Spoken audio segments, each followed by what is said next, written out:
Welcome to the Clear Lens Podcast, your go-to source for unbiased news. We sift through the headlines, analyze multiple perspectives, and present you with just the facts. No spin, no fluff, just clarity.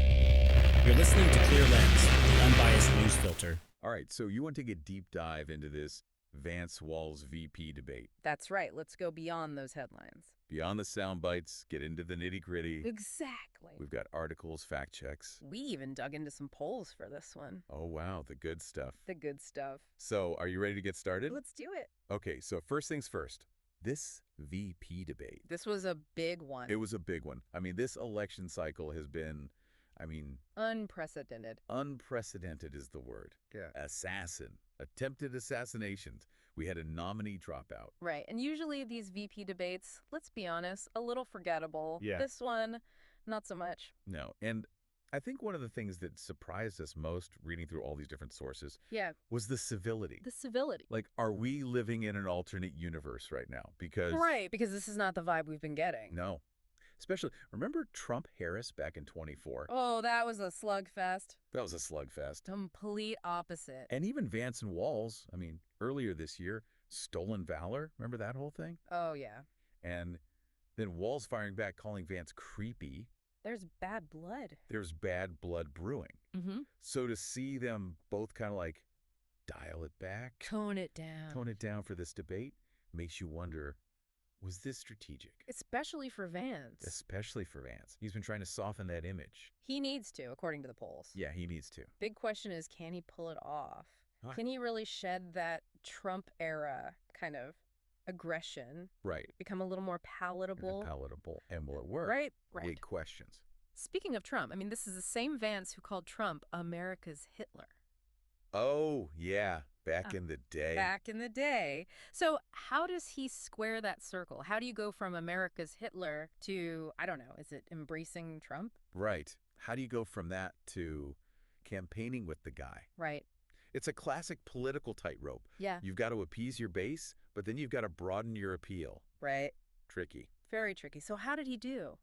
Well, we'll get into whether his explanation was convincing or not, but I think in terms of performance, you've got to hand it to him. The guy can give a speech. He was smooth. Smooth. And you can't deny it was effective. Very effective. And a very stark contrast, I'd say, to a certain someone's, Someone we shall not name. We shall not name. Debate style from years past. Very different approach. Night and day. Vance was calm. He was collected, very focused on the policy details. No name calling. No Twitter rants. No Twitter rants. Which is interesting because it does feel like he's taking a page out of Pence's playbook. A little bit, yeah. So is this the future of the Republican Party? Is this a more, shall we say, palatable version of Trumpism? Palatable, that word keeps coming up. Right. Can you be a conservative firebrand without the fire? Right, without the Trumpian. Without the what? The rough edges. The rough edges, that's a nice way to put it. Right. So can they hold on to their base without that? That's the question. Big question. Well, on the other side of the stage, we have Walz. And we can't talk about Walz without addressing the elephant in the room, those China trip claims. Yeah, that's right. We have to get into that. We have to unpack this a little bit. So the claim was that Walz, was in Hong Kong during Tiananmen Square. Right. A pivotal moment in history. Huge. Huge. And this is where it gets interesting because now sources are popping up saying, well, hold on, we have him in Nebraska at that time. Which directly contradicts his whole story. Now, to be fair, Walz did address this in the debate. He kind of admitted to misspeaking, is how he put it. Right. But then he kind of spun it. Classic. Saying, well, even though my timeline might be a little fuzzy, I still learned a really important lesson about China during the protests. Yeah, it's classic political maneuvering. Yeah. Acknowledge the gaffe, don't dwell on it, and then you redirect your broader point. Exactly. Right. Textbook. But it does play into, I think, a pattern that we've seen with Walz throughout his career. Right. These inconsistencies. Right. So is it something more? Is it just savvy politics? What do you think? It's hard to say. Yeah. It's hard to say. But putting that aside for a moment, let's get into, I think, the heart of what this debate was really about, which is the policy. Yeah. Did either of them manage to move beyond the talking points? Did we actually get into the nitty-gritty? We did. This was not just a rehashing of campaign slogans. Okay. We heard some really nuanced discussions about things like the Affordable Care Act, about housing regulations, even got into the economics of insulin production. And speaking of insulin, that was a really powerful moment, I thought, when Walz was talking about, it costs like $5 to make. And people are being charged, what was it, $800 before the Inflation Reduction Act. Yeah, it's a pertinent argument for sure. I mean, it taps into that anger that people feel Absolutely. about corporate greed in the healthcare system. Although, to be completely accurate, those were list prices he was talking about, not what most people actually pay. Okay. But, I think his broader point stands, which is that a lot of people struggle to afford these life-saving medications. Right. And it speaks to a larger issue that I think both candidates were trying to address in different ways, which is, how do we make things more affordable for everyday people? Right. And that kind of leads us to another hot button issue that came up, which was immigration. And I think that local story that they kept coming back to out of Springfield, Ohio. Yeah, the Haitian immigrants. The Haitian immigrants. It really became a microcosm for the whole national debate. It did. It was like this perfect little case study. Right. And it's interesting how quickly misinformation can spread, right? Because Vance and even Trump himself have been pushing this narrative about these Haitian immigrants. Oh, yeah. Causing trouble. Yeah, saying they were eating people's pets, I mean. Which is wild. Which, by the way, completely debunked by fact checkers during the debate. Yeah. Turns out these immigrants are here legally working in local factories, not eating pets. Not eating pets, which is good news for everyone. But it just goes to show you how easily national rhetoric can trickle down and create these really divisive narratives at a local level. Absolutely. And a lot of times they're based on nothing. Nothing. So speaking of divisive, we have to talk about school safety, which is just this incredibly difficult issue. Oh, man.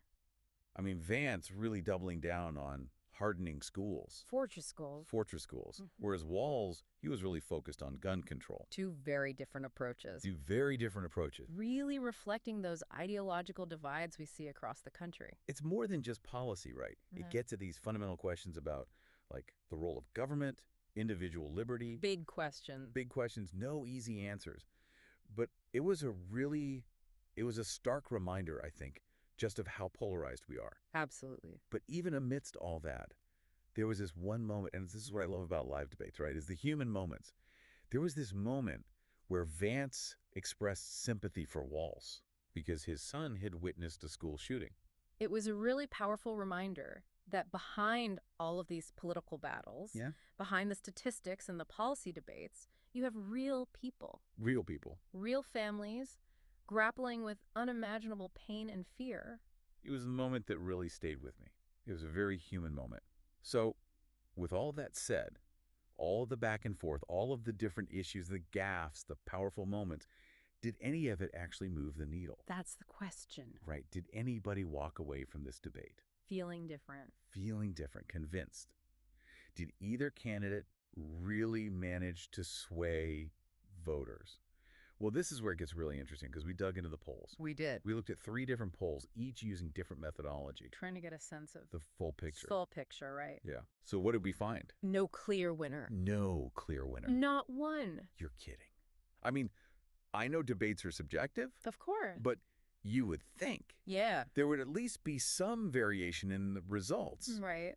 But across the board. Across the board, no clear winner. It's kind of wild, right? Yeah. Like we end up with this surprisingly civil debate. Yeah. Some really insightful policy discussions, I thought. Sure. And yet the polls are saying, yeah, nobody really moved the needle. Nobody budged. So what does that tell us? I mean, are we just that stuck in our corners? It makes you wonder, right? Have we gotten to a point where a good faith debate, even if it doesn't have the fireworks, right? Even if it's not a screaming match, even if it's civil, nobody changes their mind. So what are we doing here? It's a good question. I mean, it's not like they weren't talking about anything important either. Exactly. They went there. Healthcare, immigration. School safety. Yeah. These are the big issues. The big ones. And yet.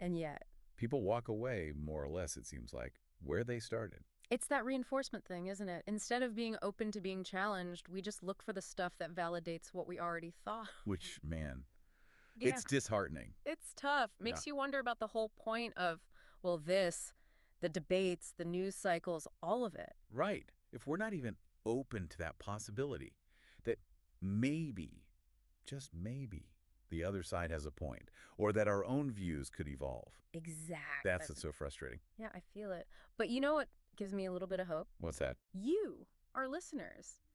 The fact that you requested this deep dive tells me something. It tells me that you're still curious. Oh, that's what You're still engaging, even with the messy stuff, the complicated stuff. And that's huge. It is huge, and it's a good reminder that even if it feels like everyone's just shouting at each other, there are still folks out there who want to listen, Exactly. who want to understand, who maybe even want to change their minds. And that's what we need more of. Because at the end of the day, it's not about who wins or loses an election. Right. It's about whether we can think critically, whether we can empathize. Whether we can find some common ground, even when it feels impossible. Well said. So even though this deep dive probably left us with more questions than answers, Always does. I hope it at least got everyone thinking about how we talk about these big issues. Yeah. About what it even means to engage in a democracy, right? Exactly. Because the conversation doesn't end here. In fact, it's just beginning. And on that note, This has been The Deep Dive. thanks for joining us. We'll catch you next time.